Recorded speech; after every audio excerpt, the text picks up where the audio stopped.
Hello everyone. Adarsh Vidyalaya के निकना गुडी update T आसला जिन माने भी क्लास 6 7 8 9 श्रेणी पाई जिन माने भी आदर्श विद्यालय पढ़ाले इच्छुक अछन तो 2026 रो एंट्रेंस वाले ऑनलाइन ता चालू हो गलानो 12 नवंबर 2025 रो 25 नवंबर 2025 से चालू है रहवा। तो जिन माने भी षष्ठ श्रेणी सप्तम श्रेणी अष्टम कि नवम श्रेणी जदि इच्छुक अच्छा बोले से माने ऑनलाइन करि पारबे। ऑनलाइन टा चालू हो गलानो एटा शॉर्ट वीडियो माध्यम खाली नोटिफिकेशन टा मुई जणे देनी।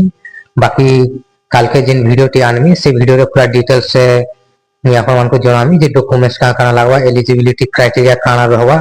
तो डिटेल्स से काली आ गोटे वीडियो बनामी आई जस्ट खाली शॉर्ट वीडियो रे खाली नोटिफिकेशन टा आपन मन को जणे दोछे। तो बहुत बहुत धन्यवाद। गवर्नमेंट जी कौन सी स्कीम बाबत थी यदि आपन को इनफॉरमेशन दरकार छे बोले चैनल के सब्सक्राइब टा कर देथुन। आपन माने चैनल के सब्सक्राइब ने करबा जेन माने भी सब्सक्राइब करछन ऑन सब्सक्राइब कर देछन तो दया करी चैनल के सब्सक्राइब कर देथुन।